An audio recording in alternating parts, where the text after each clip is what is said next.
नमस्कार छात्रों। आज की जो हमारी क्लास होगी वो अध्याय 10वीं का अध्याय नंबर 2 होगा, जिसका नाम है बहुपद। चूंकि बहुपद अध्याय की प्रश्नावली 2.1 है, यह जो है मौखिक है, उसमें कोई भी सवाल नहीं दिए गए हैं, अतः उससे विकल्प ही हम तैयार करेंगे कि जिसमें एक पद होता है उसे हम एक पदी बहुपद, जिसमें दो पद होते हैं तो द्विपद वाला बहुपद, जिसमें तीन पद होते हैं तो त्रिपद कहते हैं। इसी प्रकार बहुपद में जिसमें एक की घात होती है उसे रैखिक बहुपद, जिसमें दो की घात होती है उसे वर्ग समीकरण या द्विघात बहुपद कहते हैं, जिसमें तीन की घात होती है उसे त्रिघात बहुपद कहते हैं। तो वह मौखिक थी। आज की जो 2.1 प्रश्नावली है, उसका पहला सवाल जो दिया गया है उसमें लिखा है निम्न द्विघात बहुपद के शून्य ज्ञात कीजिए। चूंकि द्विघात इसलिए कह रहे हैं क्योंकि बहुपद में दो की घात अधिकतम होती है, तो द्विघात बहुपद के शून्य ज्ञात कीजिए तथा शून्यकों एवं उनके गुणांकों के बीच सत्यता की जांच कीजिए। चूंकि हमारे लिए यहाँ पर शून्यक भी ज्ञात करने हैं और उनकी सत्यता की जांच भी करनी है, तो सबसे पहले हम इस सवाल के शून्य ज्ञात करेंगे। देखिए कैसे। शून्य ज्ञात करने के लिए हमें इनके मध्य पद को तोड़ना होता है। देखिए हम किस प्रकार से तोड़ेंगे। तो यहाँ जब हम इसका हल लिखेंगे तो सबसे पहले क्या होता है, एक्स का वर्ग ऋण 2x ऋण 8 लिखे जाते हैं। अब यहाँ पर देखेंगे एक्स के साथ कुछ नहीं है, मतलब यहाँ पर एक माना जाता है। एक और 8 का हम गुणा करेंगे तो कितने होंगे, 8 गुणित 1 मतलब 8 एकम 8। आपको ऐसी दो संख्या सोचना है जिनका गुणा करने पर 8 तथा उन्हीं संख्याओं को जोड़ने घटाने पर 2 प्राप्त हो। अर्थात हम देखेंगे ऐसी संख्याएं हैं हमारी 4 और 2। 4 और 2 का गुणा करेंगे तो 8 हो जाएंगे, लेकिन 4 में से 2 घटा देंगे अर्थात हमारे 2 बचेंगे। इसलिए जब हमें संख्याएं मिल जाती हैं तो हम यहाँ पर लिखेंगे एक्स का वर्ग। चूंकि यहाँ पर 4 और 2 लेना है, लेकिन 4 हम लेंगे ऋण के और 2 लेंगे धन के, क्योंकि हमें ऋण के 2 बचाना है। अर्थात यहाँ पर लिखेंगे ऋण के 4x, धन के लिखेंगे 2x, ऋण 8 के लिए लिखेंगे हम क्या, 4 गुणित 2 के रूप में लिखते हैं। चूंकि जब हम यहाँ पर लिखेंगे तो देखिए यहाँ पर हमने मध्य पद को तोड़ दिया है। अब मध्य पद को तोड़ने के बाद ही जस्ट इसमें से कॉमन लिए जाते हैं। और एक बात और है, यहाँ पर बराबर में जीरो लिखा जाता है, यहाँ भी जीरो लिखेंगे, यहाँ भी जीरो लिखेंगे। अब देखिए जब मध्य पद को तोड़ते हैं तो एक पद को आगे वाली संख्या के साथ और दूसरे पद को पीछे वाली संख्या के साथ लिया जाता है। तो देखिए यहाँ से यदि डायरेक्ट कॉमन लेते बन जाते हैं तो डायरेक्ट कॉमन लेंगे, अन्यथा इनको हम तोड़ कर लिख लेते हैं। एक्स स्क्वायर को हम एक्स गुणित एक्स लिखेंगे, ऋण 4x के लिए हम 4 गुणित एक्स लिखेंगे और इतने में से यहाँ पर हम कॉमन लेते हैं।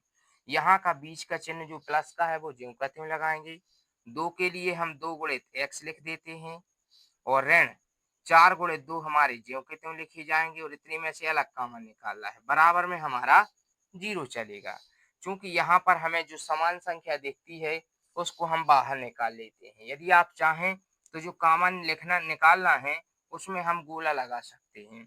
देखिए यहाँ पर ऋण चिन्ह के इस साइड और इस साइड समान संख्या जो दिखती है वही हमारी कॉमन में होती है। अर्थात देखिए ये एक्स और एक्स यहाँ पर है, एक्स कॉमन आ गए तो यहाँ पर बचेगा एक्स और यहाँ पर बचेंगे 4। तो हमारा जो पहला ब्रैकेट है वो एक्स माइनस 4 बन जाएगा। बीच का चिन्ह जो है ज्यों का त्यों लगाया जाता है। यहाँ पर देखें 2 यहाँ और 2 यहाँ कॉमन दिख रहे हैं, अर्थात 2 यहाँ से कॉमन ले लिए जाएंगे। यहाँ का ब्रैकेट जो है हमारा एक्स माइनस 4 इक्वल में 0 बचेगा।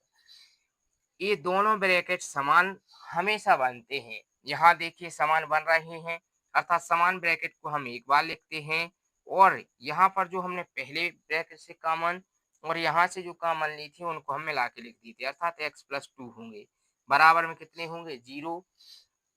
ए वाला 0 इसके बराबर और इसके दोनों के बराबर होता है, अर्थात यहाँ पर लिखेंगे एक्स माइनस या एक्स माइनस 4 बराबर 0 अलग लिखेंगे और x प्लस 2 बराबर 0 अलग लिखेंगे। जब यहाँ पर हम पक्षांतर करते हैं तो यहाँ के जो x ऋण 4 हैं ये पक्षांतर में 0 धन 4 हो जाते हैं, अर्थात x बराबर 4 आ जाता है।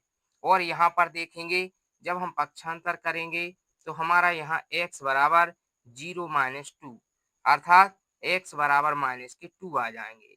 मतलब हमें दिख रहा है कि यहाँ पर हमारे x के दो शून्यक आए हैं, जिसमें x का मान -4 एवं एक x का मान -2 आया है। ये हमारा आंसर होगा। चूंकि यदि इन्होंने शून्यक निकालने के लिए कहा होता तो हमारे शून्यक 4 और -2 होते, लेकिन इन्होंने कहा है सत्यता की जांच कीजिए, ये किसकी, शून्यकों तथा गुणांकों के बीच। तो यहाँ पर जो है हमारा इसके जस्ट आगे का सवाल हम यहाँ पर लिखेंगे और आगे का सवाल हमारा क्या होगा, तो यहाँ हम बाजू से लिख देंगे यहाँ पर के जांच। और जांच क्या करते हैं, जो हमारा समीकरण है x² -2x -8 = 0। इसके लिए सबसे पहले हम एक व्यापक समीकरण होता है ax वर्ग प्लस के bx प्लस c बराबर 0 से तुलना करते हैं।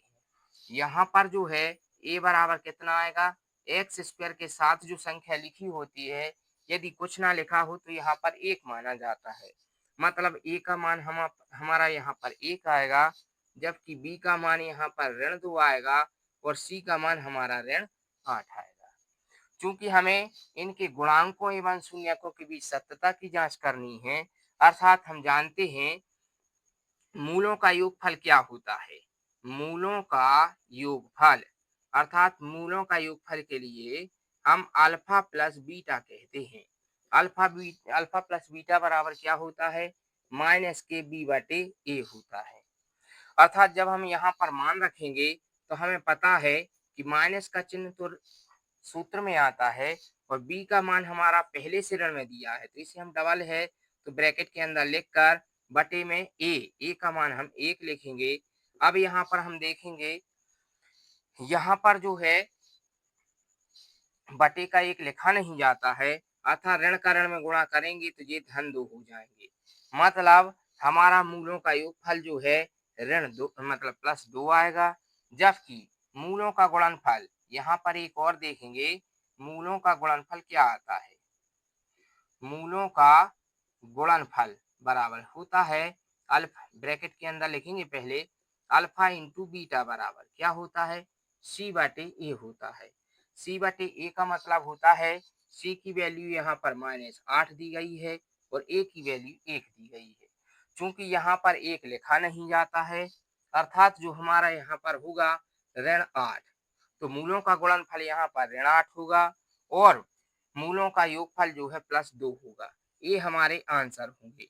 यदि हम इनके लिए चेक करना चाहें तो देख सकते हैं हमारे जो दो शून्यक हैं 4 और ऋण 2, यदि यहाँ पर देखें हमारा पहला शून्यक -4 है और दूसरा हमारा ऋण 4 है। यदि हम इनको यहाँ पर जोड़ेंगे तो 4 में से 2 चले जाएंगे, मतलब प्लस के 2 बचेंगे। देखिए मूलों का योगफल जो है 2 आ रहा है, अर्थात हम कह सकते हैं मूलों का योगफल शून्यकों के साथ संबंध दिखा रहा है। और यदि दोनों शून्यकों का हम गुणनफल करेंगे, मतलब -4 और ऋण 2 का जब हम गुणा करेंगे तो इनका गुणा करने पर धन और ऋण का ऋण और 4 दूनी 8 होंगे। देखिए क्या इनका गुणनफल 8 दिख रहा है, हाँ बिल्कुल दिख रहा है। मतलब ये हमारी जांच जो है सत्यता साबित होती है, या हम लिख सकते हैं अतः यह शून्यक एवं गुणांक आपस में सत्यापित हैं। ठीक, तो यह जो है हमारे करेक्ट आंसर होंगे। क्योंकि आंसर तो हमारा यहाँ पर आ गया, ये हमारी जांच होगी। इसी टाइप से हम पूरे सवालों को करेंगे। आज हमने एक सवाल को करके दिखाया है, बाकी के सवाल आप करके देखना। जो बन जाए तो ठीक है, जो नहीं बनेंगे तो कमेंट में लिखना, हम वो सवाल कल कराएंगे। ठीक, धन्यवाद।